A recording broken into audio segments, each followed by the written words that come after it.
अस्सलामुअलैकुम, बोल न्यूज़ के साथ मैं हूँ अफशीन कुरैशी और मैं हूँ सहर फातिमा। हेडलाइंस आप जान चुके हैं, बुलेटिन का बाकायदा आगाज करेंगे और आगाज में आपको बताएं कि वज़ीर आज़म शहबाज शरीफ ने शंघाई ताउन तंजीम कॉन्फ्रेंस से खिताब किया है, जिसमें उनका कहना था कि अफगानिस्तान में पायदार अमन हमारा मुश्तरका हदफ है। तमाम ममालिक को चैलेंजेस से निमटने के लिए मिलकर काम करना होगा। खित्ते के रोशन मुस्तक़बिल के लिए जोग्राफिया और सियासी महाजराई से खुद को आज़ाद करना होगा। दुनिया को आज मौसमियाती तब्दीलियों के चैलेंज का सामना है। गुर्बत के खात्मे के लिए पाकिस्तान हर मुमकिन इक़्तिदामात के लिए तैयार है। Aligns itself with the socio-economic and security objectives of SCO. For us, SCO is an organic and natural association of countries where brothers, neighbors and friends sit together to discuss and find solutions to our common concerns for the socio-economic development, peace and prosperity of our people and the region. As leaders, it is our responsibility to rise above partisan geopolitics and join hands to secure a peaceful and prosperous future for our people. SCO leaders have repeatedly underscored the importance of investing in the connectivity of the SCO region. Pakistan's location makes it an ideal trade conduit for the entire region. Today, the world is facing the increasingly grave challenges of climate change, which demands a collective and urgent global response. क्या हम अपनी बेइज्जती के लिए यहाँ बैठे हुए हैं? बस अब बहुत हो गया। हमें मालूम है कि आपकी एक सियासी जमात से वाबस्तगी है। मुसलसल अदलिया की तस्दीक की इजाज़त नहीं देंगे। चीफ जस्टिस के रिमार्क्स। इलेक्शन ट्रिब्यूनल्स की तश्कील के खिलाफ केस की समाअत के आगाज में ही चीफ जस्टिस से तहरीक इंसाफ के वकील नियाजुल्लाह नियाजी से तलखी हो गई। वकील नियाजुल्लाह नियाजी ने बेंच में चीफ जस्टिस की शमूलियत पर एतराज़ किया, जिसे चीफ जस्टिस ने मुस्तरद कर दिया। कहा, अब चीफ जस्टिस का बेंच बनाने का दौर खत्म हो गया। ये इख्तियार प्रैक्टिस एंड प्रोसीजर कमेटी को है। क्यों ना नियाजुल्लाह नियाजी के खिलाफ केस पाकिस्तान बार काउंसिल को भिजवा दें। नियाजुल्लाह नियाजी ने इमरान खान के बारे में इशारतन कहा कि जो कैद में है उसका एतराज़ है कि इंतखाबी निशान छीना गया। चीफ जस्टिस बोले, हमने जेल से वीडियो लिंक की सहूलत दी, एतराज़ उस वक्त भी नहीं उठाया गया। इंटर पार्टी इलेक्शन केस में अली जफर ने कोई एतराज़ नहीं उठाया। इदारों को बदनाम करने का सिलसिला बंद होना चाहिए। अखबारों में सुर्खी लगा दी जाती है कि बेंच कैसे बन गया। सुप्रीम कोर्ट ने लाहौर हाई कोर्ट और इलेक्शन कमीशन के पंजाब में इंतखाबी ट्राइब्यूनल्स के क़याम के फैसले मुअत्तल किए, जबकि PTI रहनुमा का लार्जर बेंच में चीफ जस्टिस की शमूलियत पर एतराज़ भी मुस्तरद कर दिया गया।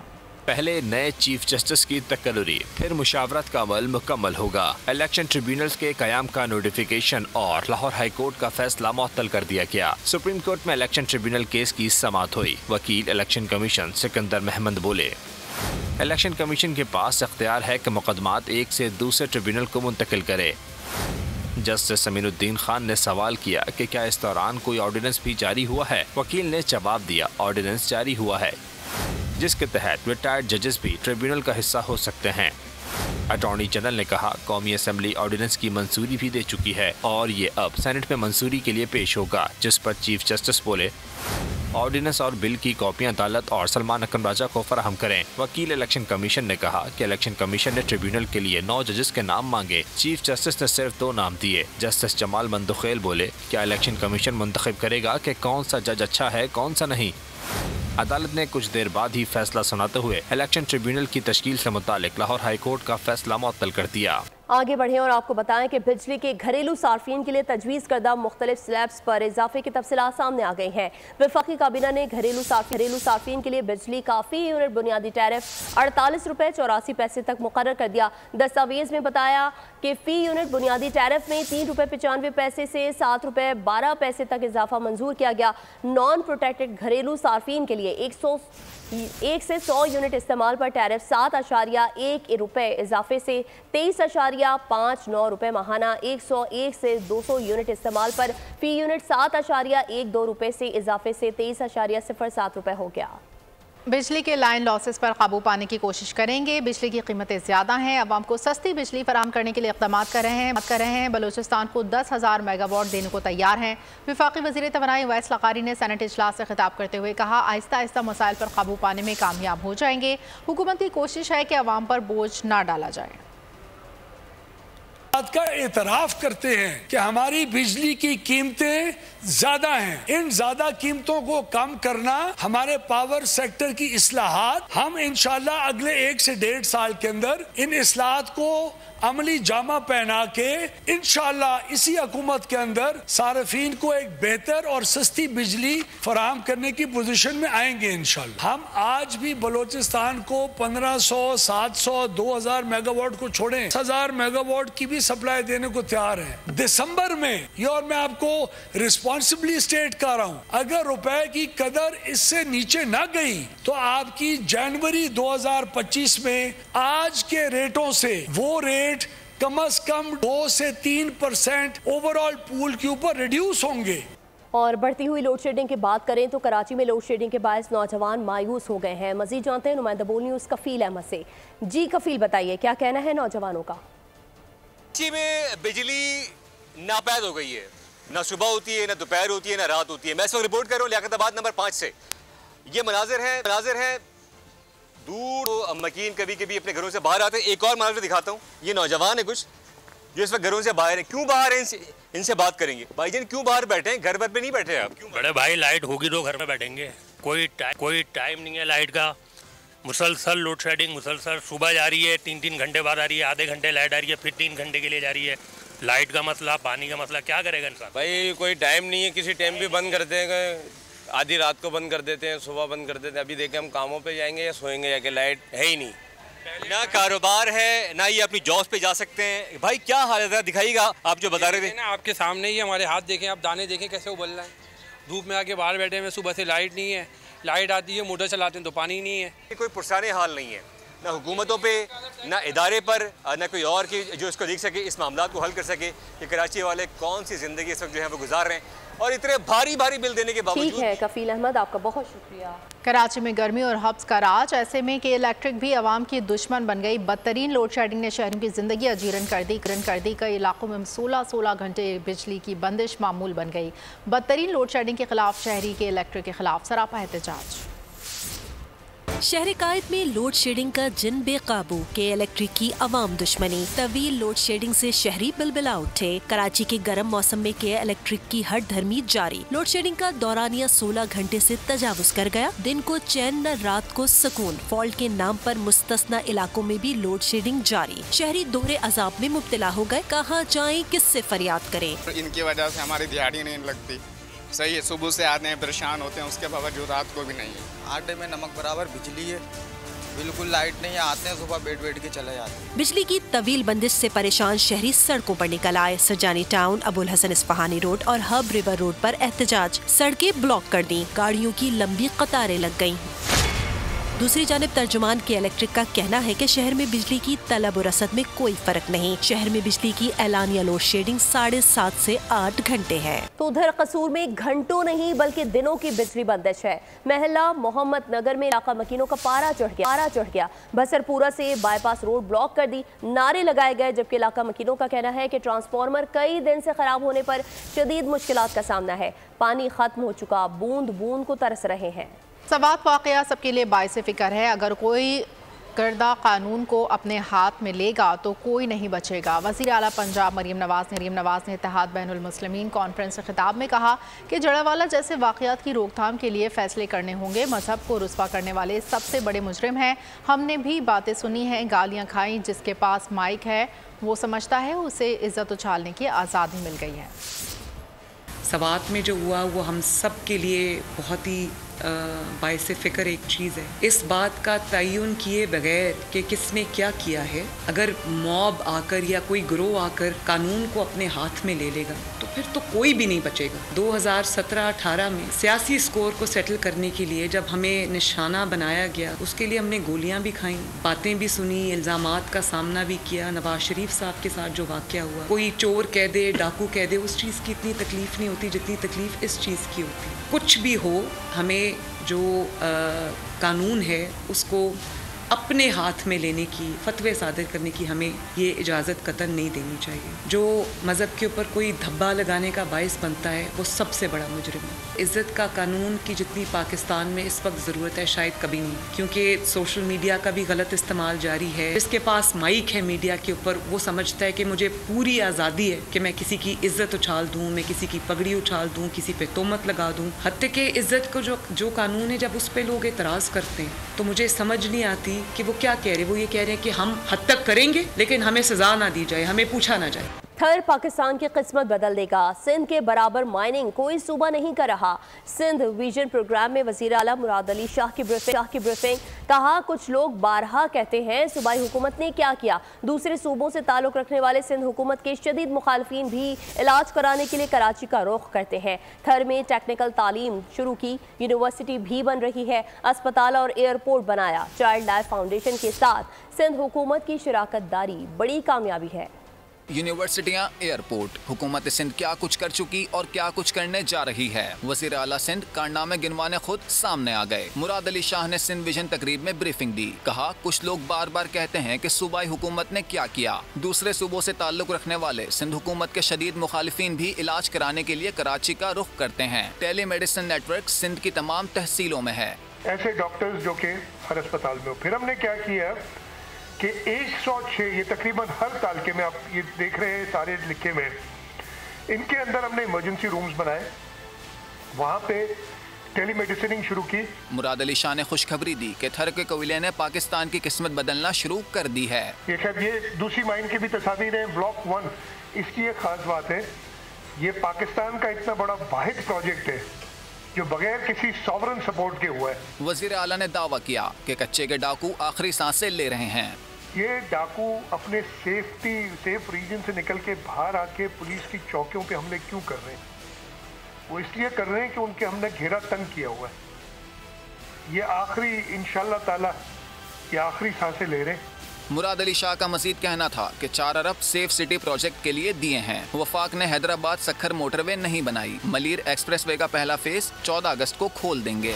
लोग कहते हैं कि मरीम नवाज रोज़ प्रोग्राम शुरू कर देती हैं। प्रोग्राम वो शुरू करता है जो होमवर्क करके आता है। असमा बुखारी का नाक़दीन को जवाब। मीडिया से गुफ्तगू में कहा, हमें लेक्चर देने वाले दीगर सूबों की कारकर्दगी पर भी नज़र रखें। मरीम नवाज के मंसूबे 1 साल में मुकम्मल हो जाएंगे। वज़ीर आला के नोटिस के बाद आटे की कीमत में कमी आ रही है।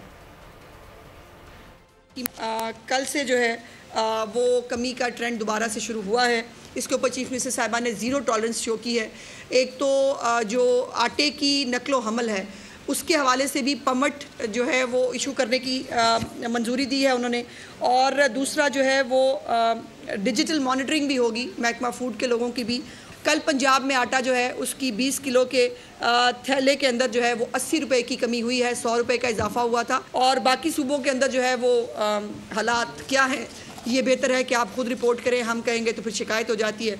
ये जो मरीम साहिबा वो तमाम प्रोग्राम जो है वो ग्राउंड पे मौजूद हैं। हमें तो लेक्चर देते हैं कुछ बेचारे दिल जले बैठ कर, लेकिन ये लेक्चर बाकी सूबों को नहीं मिलता जहाँ आटे की कीमत कम नहीं हो रही। बाकी सूबों को लेक्चर नहीं मिलता जिनके सूबों के अंदर जो है वो ईद के 4-4, 5-5 दिन तक जो है वो ताफुन ज़दा माहौल था, वहाँ से जो है वो आलाइशें उठाई नहीं जा सकी थी। उन सूबों को तो जो है वो लेक्चर नहीं मिलता जिनका कभी आज तक पता नहीं चला कि उनके चीफ मिनिस्टर करते क्या हैं। तो दूसरी जानिब उमर अयूब और दीगर अरकान को बानी पीजे से मुलाकात की इजाज़त ना मिल सकी। अरकान के अडियाला जेल के अहलकारों से तल्ख कलामी शिबली फराज, रऊफ हसन, शहरियार आफरीदी और शानदाना गुलजार भी हमरा। उमर अयूब कहते हैं हमें बानी पीजे से मुलाकात की इजाज़त नहीं दी गई। मुलाकात बतौर अपोजिशन लीडर और असम्बली रुकन का हक है। ये समझते हैं 4 घंटे इंतजार करवा कर हमें कमज़ोर कर देंगे, उनकी गलत फहमी है। मजीद कहा कि PTI मुट्ठी की तरह एक है, हम में एक खून ही दौड़ता है, एक हैं और एक रहेंगे। हम सारों की मुलाकात थी खान साहब के साथ शेड्यूल, हमें इस धूप में इस गर्मी में नहीं मिलने दिया। यहाँ पे leader of the opposition in the national assembly, provincial minister, MNAs, grade 23 हमारा रैंक है। ब्लू बुक में आप जाएं और यहाँ पे हमें आके रोका जाता है। ये समझते हैं कि हमें गेट पे रोक के 4 घंटे रोक के साइकोलॉजिकल वॉरफेयर करके हमें ये कमजोर करने की कोशिश ये पाकिस्तान तहरीक इंसाफ ये मुट्ठी की तरह एक है, मुट्ठी की तरह इंशाल्लाह सब के सब हम लोग एक है, कोई तफरका नहीं है, एक है। हम सब में एक खून दौड़ता है, वो है पाकिस्तान तहरीक इंसाफ का। शामिल करेंगे जहां से मिलने वाली सर कटी लाशों का मौमा हल हो गया है। मलीर इन्वेस्टिगेशन पुलिस ने दोनों लाशों की शनाख्त करके कातिलों को गिरफ्तार कर लिया। वेस्ट पुलिस ने भी स्ट्रीट क्राइम की 13 वारदातों में मुलविस चार मुल्जिमान गिरफ्तार कर लिए। मजीद तफसीलात खुर्रम गुलजार की रिपोर्ट में देखिए। मलीर से मिलने वाली सरकटी लाशों का मामला, इन्वेस्टिगेशन पुलिस की फुर्तियां, 24 घंटे में कातिल गिरफ्तार। 2 जुलाई को मलीर में 2 थानों की हदूद से नौजवान की सरकटी और दूसरी टुकड़ों में मिलने वाली लाशों की शनाख्त हो गई। एसएसपी इन्वेस्टिगेशन मलीर जफर सिद्दीक के मुताबिक पुलिस ने 24 घंटे में लाशों की शनाख्त करके मुल्जिमान गिरफ्तार कर लिए। जिसका नाम इरफान है, उसकी उम्र 25 से 26 साल है, शांति नगर डिस्ट्रिक्ट ईस्ट का रहायशी है। उसकी सर कटी हुई लाश हमें मिली यूसुफ लोज चीकू फार्म से। दोनों कातिलों को गिरफ्तार कर लिया है। आला कत्ल भी हमने अरेस्ट कर लिया। जो बाइक यूज हुई या बाकी चीजें जो भी यूज हुई हमने अरेस्ट भी कर लिया और रिकवर भी कर ली है। वेस्ट जोन पुलिस की कार्रवाई, स्ट्रीट क्राइम की 13 वारदातों में मुलविस 4 मुल्जिमान गिरफ्तार। मुल्जिमान औरंगी टाउन के रिहायशी हैं। रॉबरी डैकोइटी में एक्टिव क्रिमिनल गैंग को बस्ट आउट किया है, जो काफी अरसे से औरंगी डिवीजन और डिस्ट्रिक्ट वेस्ट में ये मुतहर्रिक थे। और बाकी नाम इनके मैंने डिस्क्लोज कर दिए हैं कि सुलेमान है, वकार है, अरबाज है, इरफान है। ये चारों पकड़े गए हैं। 11 इनकी वारदातें, उनके डिटेल्स हमारे पास हैं। इधर गुलशन हदीद में कार सवार मुल्जिमान और पुलिस के दरमियान फायरिंग का तबादला। डाकुओं की फायरिंग की जद में आकर एक खातून जाँ बहक, एक जख्मी। पुलिस की फायरिंग से जख्मी होने वाले मुल्जिम को इसके साथी लेकर फरार हो गए। मुल्जिमान डकैती की वारदातों में बड़े हथियार इस्तेमाल करते हैं। खुर्रम गुलजार, बोल न्यूज, कराची। अफसोसनाक खबर शामिल करेंगे हरीमूर से, जहां मुसाफिर वैन को हादसा पेश आया। चहकाए के मुकाम पर मुसाफिर वैन मोड़ काटते हुए 200 फीट गहरी खाई में जा गिरी। 7 अफराद जाँ बहक हो गए जबकि 10 जख्मी हो गए। रेस्क्यू टीमों के मुताबिक बदकिस्मत वैन हरीपुर सवाबी मीरा से इस्लामाबाद एयरपोर्ट जा रही थी। मुसाफिर वैन में एक ही खानदान के 17 अफराद सवार थे। हलाकतों में इजाफे का खदशा है। जख्मियों में खवातीन और बच्चे भी शामिल हैं। शदीद तूफान और बारिश के बायस इमदादी कार्रवाइयों में मुश्किलात का सामना है। अज़्म इस्तेहकाम ऑपरेशन, वज़ीर आज़म शहबाज शरीफ का ऑल पार्टीज़ कॉन्फ्रेंस बुलाने पर गौर। ज़राए के मुताबिक वज़ीर आज़म की वतन वापसी पर APC बुलाने का हतमी फैसला होगा। हुकूमती ज़राए का कहना है कि वज़ीर आज़म सियासी क़यादत को अज़्म इस्तेहकाम से मुतालिक एतमाद में लेंगे। आला अस्करी क़यादत भी APC में शिरकत करेगी। मज़ीद तफ़सीलात जानते हैं, नुमाइंदा आपको यहाँ पर अपडेट कर रहे हैं। वज़ीर आज़म शहबाज शरीफ ऑल पार्टीज़ कॉन्फ्रेंस बुलाने पर गौर कर रहे हैं। ज़राए के मुताबिक वज़ीर आज़म की वतन वापसी पर APC बुलाने का हतमी फ़ैसला होगा। हुकूमती ज़राए का कहना है कि वज़ीर आज़म सियासी क़यादत को अज़्म इस्तेहकाम से मुतालिक एतमाद में लेंगे। आला अस्करी क़यादत भी APC में शिरकत करेगी। वज़ीर आज़म शहबाज शरीफ का ऑल पार्टीज़ कॉन्फ्रेंस बुलाने पर गौर। आपको यहाँ पर बताएं कि ज़राए के मुताबिक वज़ीर आज़म की वतन वापसी पर APC बुलाने का हतमी फ़ैसला होगा। हुकूमती ज़राए का कहना है कि वज़ीर आज़म सियासी क़यादत को अज़्म इस्तेहकाम से मुतालिक एतमाद में लेंगे। मज़ीद तफ़सीलात जानते हैं बोल न्यूज़ के नुमाइंदे फ़हद चौधरी से। जी फ़हद चौधरी। जी बिल्कुल, वज़ीर आज़म शहबाज शरीफ ने ये फैसला किया था कि अज़्म इस्तेहकाम से मुतालिक जो सियासी क़यादत है और पार्लियामेंट है उसको एतमाद में लिया जाएगा और इस हवाले से ऑल पार्टीज कॉन्फ्रेंस बुलाने पर गौर किया जा रहा है। और हुकूमती ज़राए का कहना है कि वज़ीर आज़म शहबाज शरीफ की वतन वापसी पर हतमी फैसला किया जाएगा और एक ऑल पार्टीज कॉन्फ्रेंस इस हवाले से मुनक्किद की जाएगी, जिसमें तमाम जो सियासी क़यादत है उसको मदऊ किया जाएगा और साथ ही अस्करी क़यादत को भी इसमें दावत दी जाएगी और जो सियासी क़यादत है उसको अज़्म इस्तेहकाम के हवाले से जो है डिटेल से ब्रीफिंग दी जाएगी। और ये हुकूमती ज़राए का कहना है कि ये बावर करवाया जाएगा कि ये ऑपरेशन माजी के जो रिवायती अस्करी ऑपरेशन थे उनसे मुख्तलिफ है और इस पर जो एतराज़ात किए जा रहे हैं सियासी जमातों की जानिब से, मुख्तलिफ हल्कों की जानिब से, उनको इस APC में एड्रेस किया जाएगा। जी बहुत शुक्रिया फ़हद चौधरी। खबर शामिल करेंगे सियालकोट से, जहां के ब्यूटी पार्लर्स डाकू रानी के निशाने पर हैं। आए रोज डकैती की वारदातों में इजाफे से ब्यूटिशियंस परेशान। मजीद जानते हैं नुमाइंदा बोल न्यूज़ साबिर अहमद शेख से। जी साबिर, आगाह कीजिएगा। हाँ जी बिल्कुल, शहर इकबाल में डाकू रानी की जो खौफ है वो बरकरार है। पार्लरों में एक के बाद एक डकैती की जा रही है। साथ ही के हमरा रवां हफ्ते में भी डाकू रानी की डकैतियाँ सामने आ रही हैं। हमारे साथ ब्यूटी वेलफेयर एसोसिएशन की सदर सारो मुगल मौजूद हैं, उनसे बात करते हैं उनका क्या कहना है। औरतों का सहारा लिया जा रहा है, वो हमारे सैलून के अंदर आती हैं, हमारा पूरा वो जायज़ा लेती हैं, उसके बाद वो फिर कोई स्टेप उठाती हैं। जी, जैसे कि एसोसिएशन की जो सदर थी उनका भी यही कहना है कि इस डकैती की रोकथाम को किया जाए, पुलिस को क्विक एक्शन किया जाए। ठीक है साबिर, आपका बहुत शुक्रिया। और अब बात करेंगे पाकिस्तानी आमों की, जिसने कुवैत में भी लोगों को दीवाना बना दिया। लंगड़ा, सिंधड़ी, चौसा समेत मुख्तलिफ आमों से सजे स्टॉल्स लोगों की तवज्जो का मरकज बन गए। कुवैत से मोहम्मद इरफान शफीक की रिपोर्ट देखिए।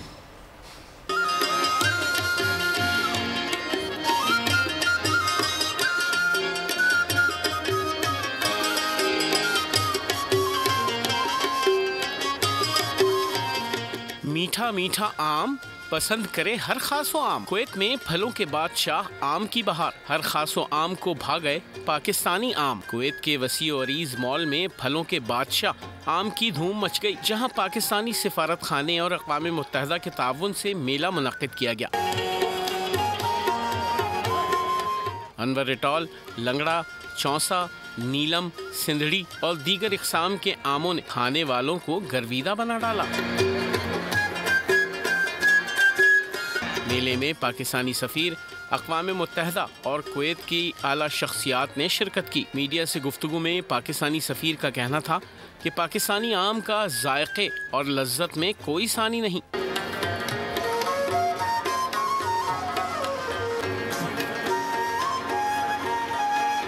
मेले में कल्चरल प्रोग्राम का भी एहतमाम किया गया, जिसमें फ़नकारों ने लोक धुनें और मिली नगमे पेश किए। और बुलेटिन से फिलहाल इतना ही। मज़ीद खबरों और अपडेट्स के लिए विजिट कीजिए हमारी वेबसाइट bonews.com और देखते रहिए बोल न्यूज़।